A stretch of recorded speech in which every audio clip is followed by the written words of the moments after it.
There is a huge demand for growing infrastructure, developing industry.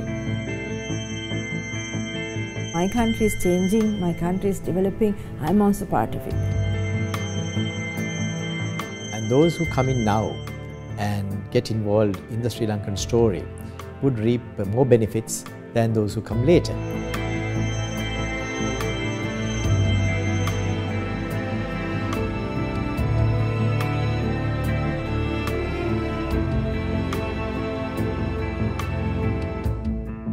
Of Sri Lanka is making a fresh appearance on the global stage. This nation is shedding a tempestuous past and moving forward into an auspicious future.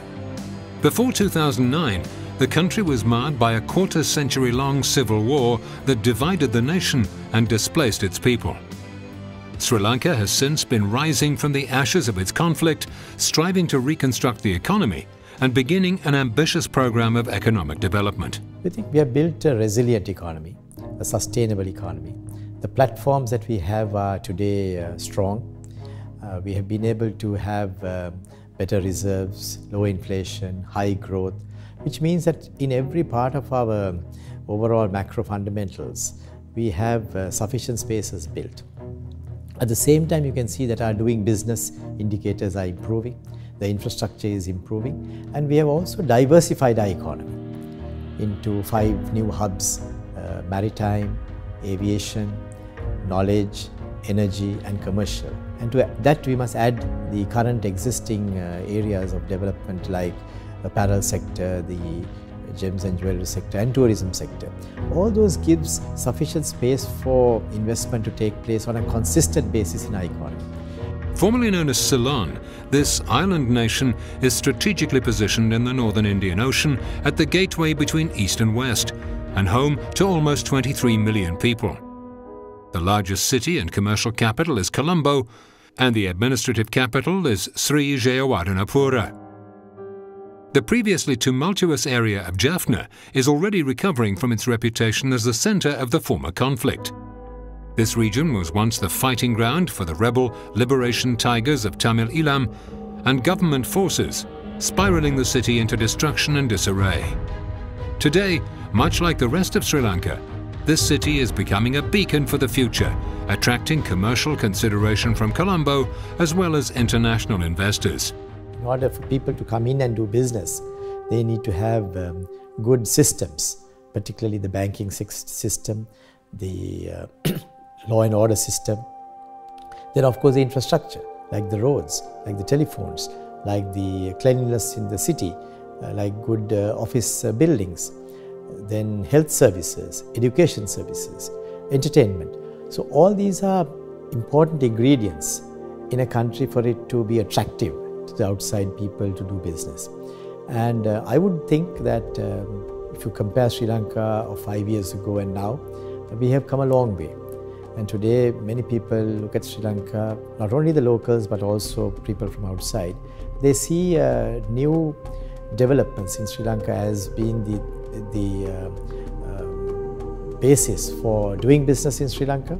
And I think in time to come that can only improve. For Sri Lanka, 2015 marks the beginning of a new presidency.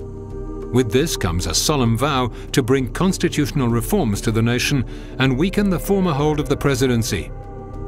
Sri Lanka's new leader, President Maithripala Sirisena, succeeded the former long-serving presidency of Mahinda Rajapaksa in 2015, after winning the majority vote with 51.2%. A subsequent White House statement dubbed this victory a significant symbol of hope for those supporting democracy around the world. President Sirisena's opening ambitions are to root out corruption, rebalance the country's foreign policy, and maintain its important relationships. Through collaborations like Mother Sri Lanka, the nation wants to demystify ideas of its past and enter discussions for the future, encouraging collaboration from the public and private sector and leveraging the strengths of each economic sector. We have peace in the country and we need to now sustain this. I mean, we cannot afford to lose what we have, what we obtained through so much of hardship, sacrifices so much of lives and property and heartache and blood and tears. We have to do everything now to protect this. development is a key focus now. Our poverty levels we have reduced up to around 12%, which was over the 20s in to the end of the war. In 2005 it was in the 20s, and we have reduced it so much now. Our per capita income, we had a target of doubling it by 2016, but we have already reached that target by 2015. Those are results of the development that's going on. So if you look at any indicator, our inflation is less than 10%. So interest rates have come down. So there's a conducive environment for entrepreneurs to do more business, to new people to get into business. And so in every aspect, if you look at an economic report card on we have A pluses in all of them. Sri Lanka is maintaining a strong economic growth following the end of a 26-year conflict with the Liberation Tigers of Tamil Eelam. From 2003 to 2012, the country saw a robust growth of 6.4%, and at an estimated $7,046, the GDP per capita is strong for Southeast Asia. The government's efforts in fiscal consolidation, along with a positive growth in GDP, have been instrumental in lowering the once-high budget deficits. But this positive development is not without challenges. Most of the challenges that we encounter today are from external sectors, because the world is now fully connected to Sri Lanka as well. So whenever there is any type of disturbance or turmoil outside, it can have an impact on the Sri Lankan economy as well. So we have tried to minimize those shocks by ensuring that we are stronger and that we have the necessary space to deal with any shock. Now we are, to a great extent, having that ability, and therefore it is much less of a concern for us than some time ago. Earlier we ourselves had many shocks as well as disturbances in our own economy. We had a conflict that was raging for a 30-year period. We had macro fundamentals which were not very strong. We had investment climate that didn't instill much confidence. But all those have now changed. And as a result, we can look forward to a much better environment, which we made use of to give ourselves high growth, low inflation, and good macro fundamentals. The country's weaknesses were laid bare. During this time, agriculture production slowed, global demand for trade decreased, and the local rupee depreciated in value. Low tax revenues and a large trade deficit remain a concern, although significant remittances from Sri Lankan expatriates help offset the trade deficit. The finance sector and state currently influence the allocation of credit, and there are opportunities in the non-banking financial sector, which is presently said to be underdeveloped. The Central Bank of Sri Lanka is responsible for ensuring economic, price and financial system stability, as well as being the authority on economic affairs in the country. It's been in place since 1950 and today is committed to enhancing the quality of life for Sri Lankans and the prosperity of the nation. Endlessly exotic and effortlessly charming, Sri Lanka offers a travel experience like no other. At Best Western in Colombo, retreat to an oasis of tranquility for business and leisure travelers and enjoy elegant accommodation with unparalleled hospitality. With modern spacious rooms, an international restaurant, gym, award-winning bar, and complimentary Wi-Fi.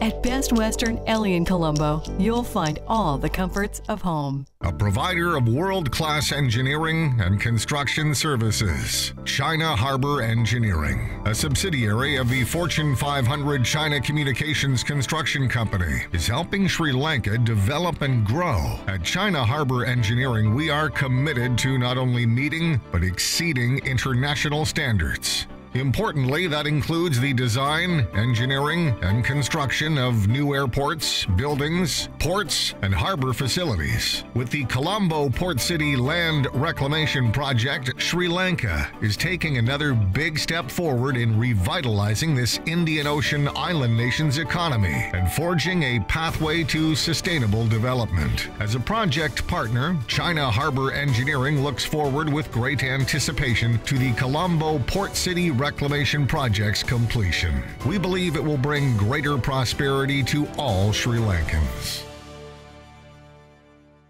D Villas, an idyllic boutique hotel in the picturesque village of Nawala, Sri Lanka, not far from the center of the capital of Colombo. We offer a choice of luxurious guest rooms and amenities in an ideal location within easy reach of fine restaurants, shopping malls, an exclusive golf course, and the beautiful beaches of Mount Lavinia on Sri Lanka's western coastline. Whether you're traveling for business or pleasure, D Villas is the right choice for a luxurious stay in Sri Lanka. Serving you is our mission, and we will exceed your expectations.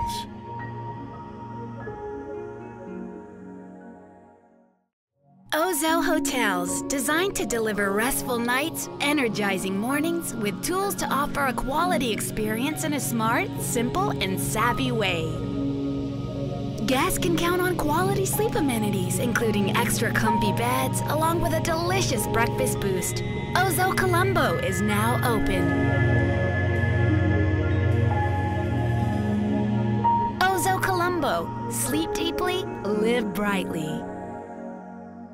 We have two main roles. One is to ensure price and economic stability, and the second is to ensure financial system stability. Now, what we mean by economic and price stability is to ensure that the country's price levels do not change materially from time to time. There can be a gentle increase or decrease, very often an increase, but it should be a manageable, gentle increase. At the same time, maintaining financial system stability means that all your payments and settlement systems, your banking sector, your non-banking financial sector, the insurance sector, the stock markets, all are stable and that they are not in any turmoil, which makes it difficult for people to do business. Sri Lanka's legal framework was fledged from English, Roman, Indian, Dutch and Old Ceylon origins as a result of the country's rich colonial history. The Supreme Court is the apex, followed by numerous others, including the High Court, Court of Appeal, and Magistrates' Court. In recent years, some observers have put the country's judicial rule under scrutiny, suggesting a relatively authoritarian ruling of the national budget by the former president, leading to a lack of transparency and legal independence.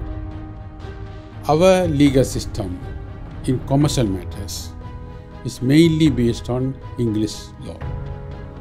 There are few matters like property, personal matters are governed by the other systems, but largely even the decided case law and all the commercial statutes are based on the English system. And we are one of the countries which have a well-developed legal system to cater to the commercial world and the investors. However, at the dawn of his new presidency, President Sirisena revealed a host of pledges to maintain the nation's notable GDP and tackle the aggregating fiscal debt. Importantly, the new president cited his 100-day program as the beginning of economic and political reform for Sri Lanka.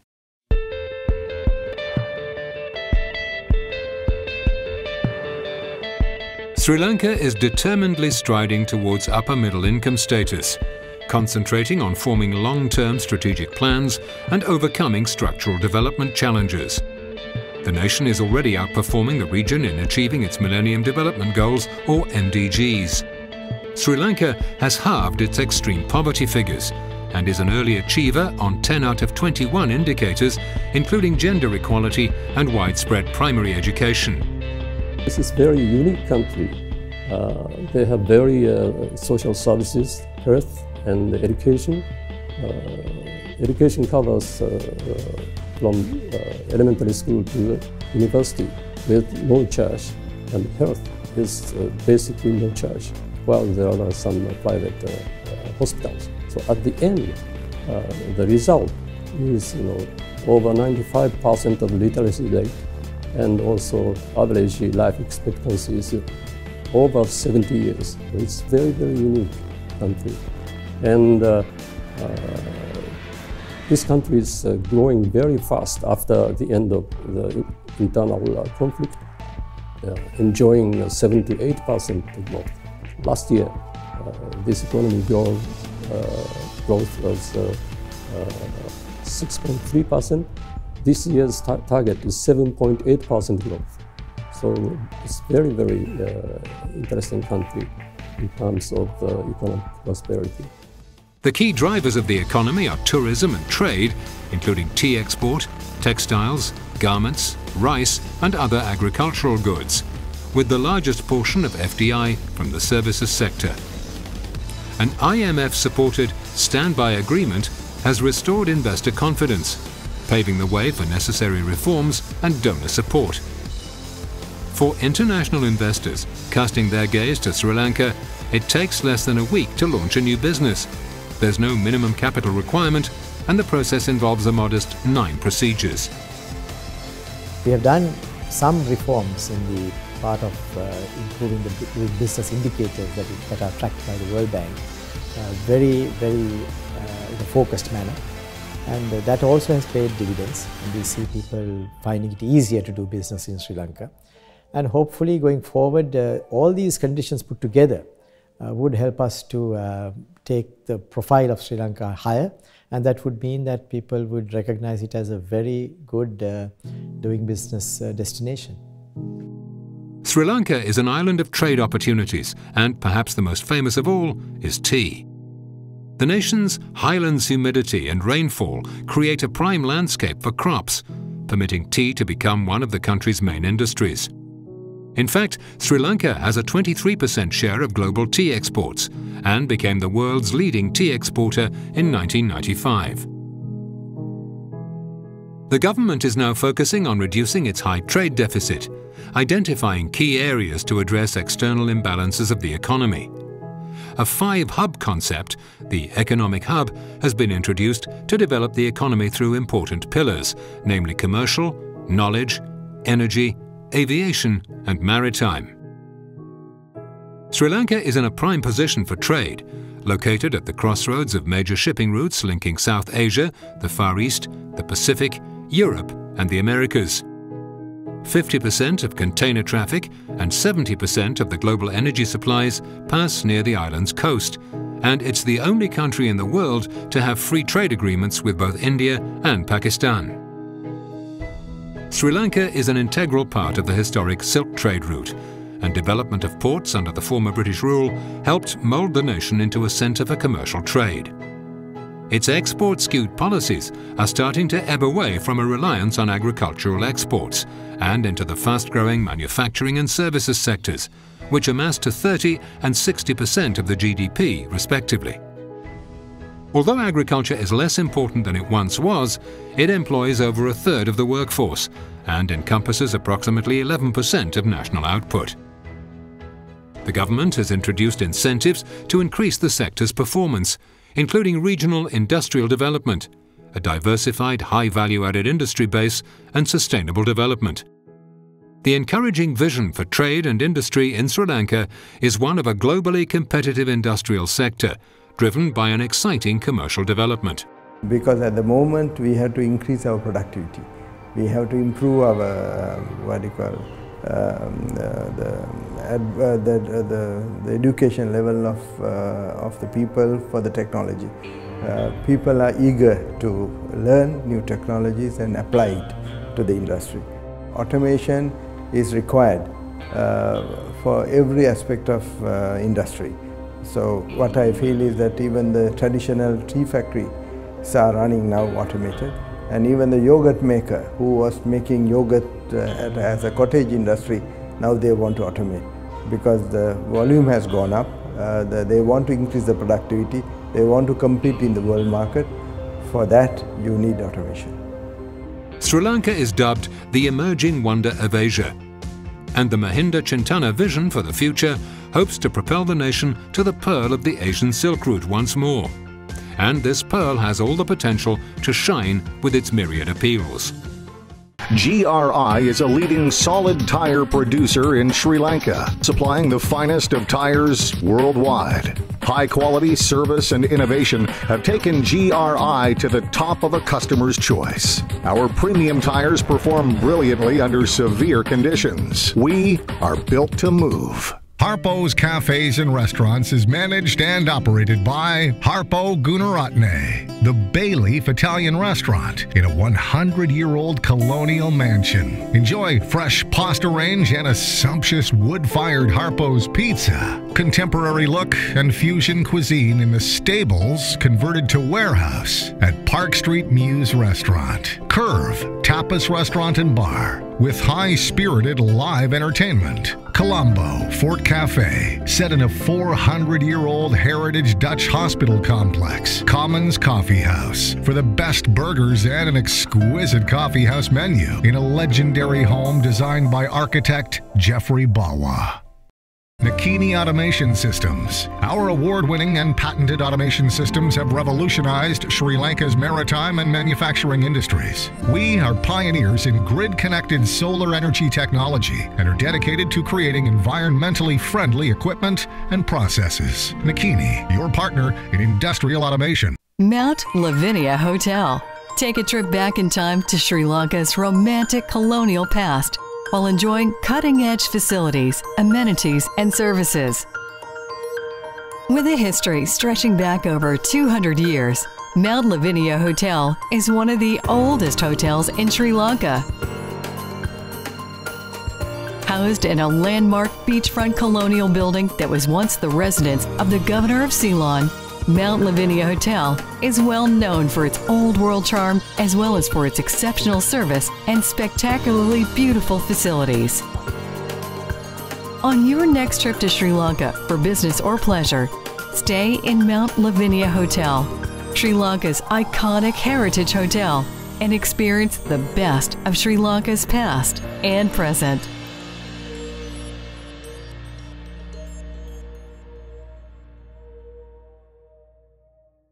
Rockwell Colombo, created by world travelers, this boutique hotel with 6 guest rooms features luxurious amenities, gourmet cuisine, and exceptional service. Rockwell Colombo, your home away from home in Sri Lanka. Taj Samudra Colombo, now better than ever thanks to its recent multi-million-dollar upgrade. This iconic luxury property features designer decor, state-of-the-art technologies, luxurious amenities, and a wealth of special services. Enjoy our wonderful restaurants, boutiques, landscaped garden, swimming pool, fitness center, and Colombo's finest convention facilities. Taj Samudra, modern comfort and authentic Sri Lankan style. The new 3-star La Fala Hotel and service departments in the heart of Colombo. Enjoy our rooftop restaurant with spectacular views and exceptional cuisine, free Wi-Fi, air conditioning, sea views, private balconies,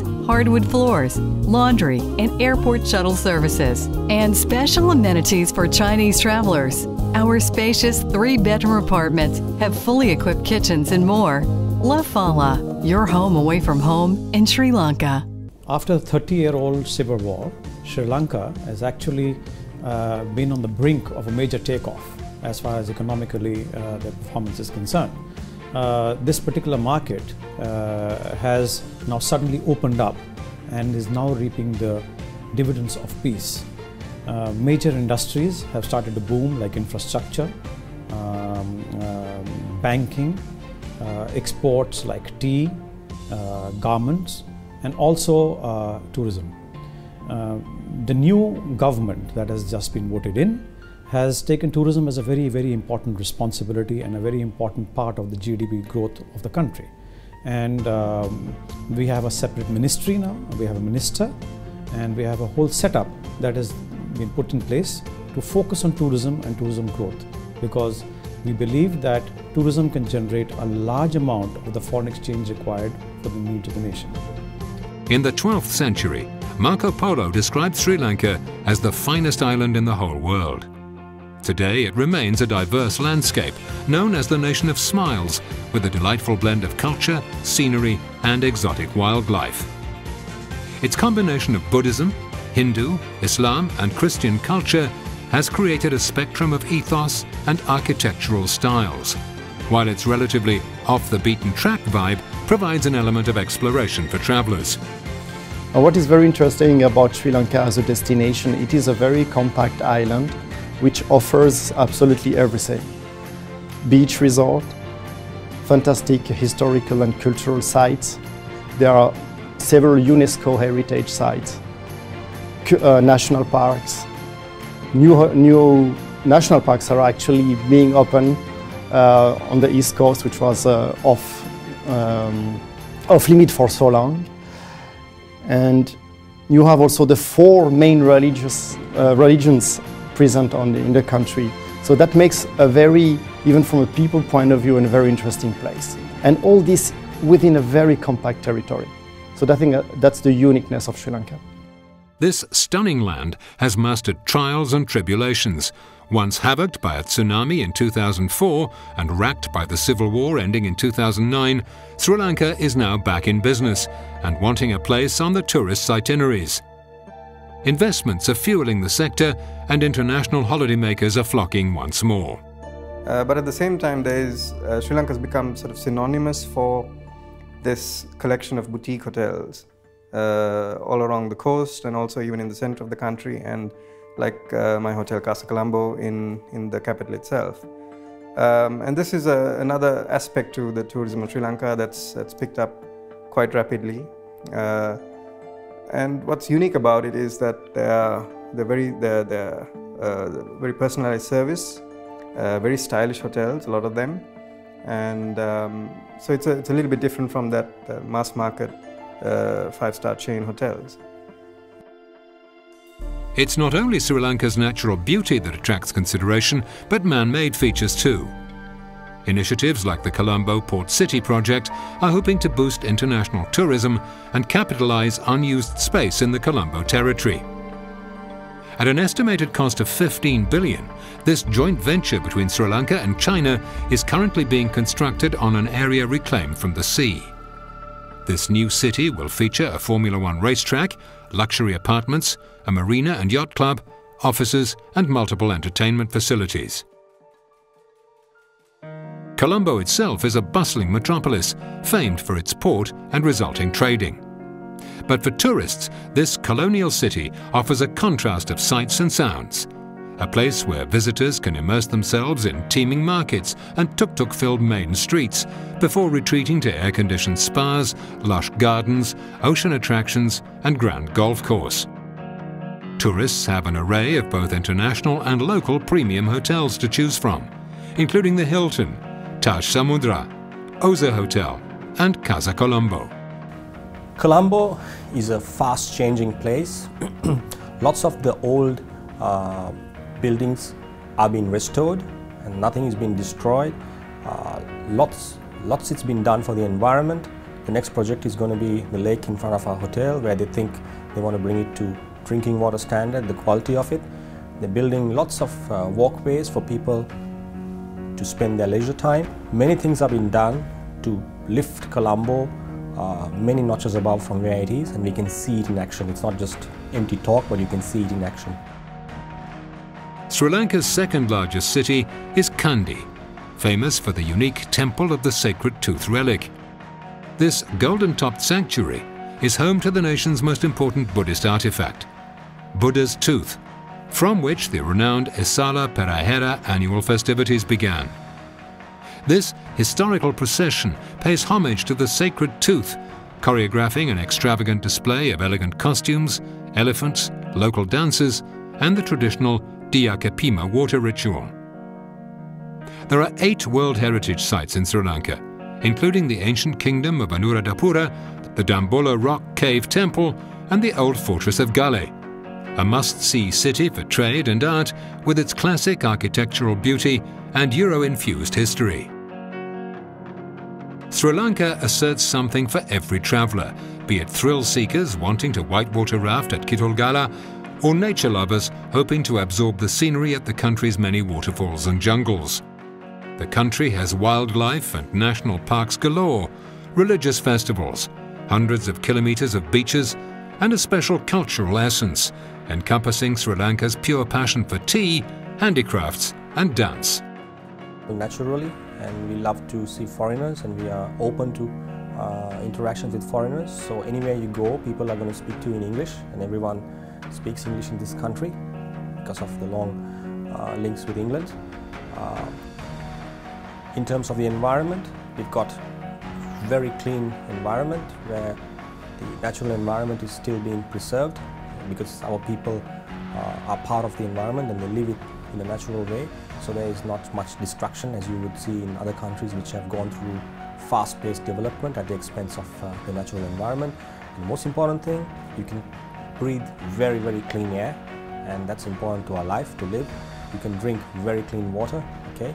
If you go in the highlands, you can just drink it off a stream and it will be sprout water or mineral water, okay? So these are the little things we take for granted maybe, which are not to be taken granted today in some of the more developed destinations. But Sri Lanka is still natural, Sri Lanka is still pure, so it's something which you can experience if you go around the country. Sri Lanka is a nation flourishing in the aftermath of adversity. It's a country open for business, beckoning tourists. The Democratic Socialist Republic is on a mission to maintain economic growth, meet its Millennium Development Goals, and live up to its promising potential. Sri Lanka, the untold wonder of Asia, just waiting to be marveled at.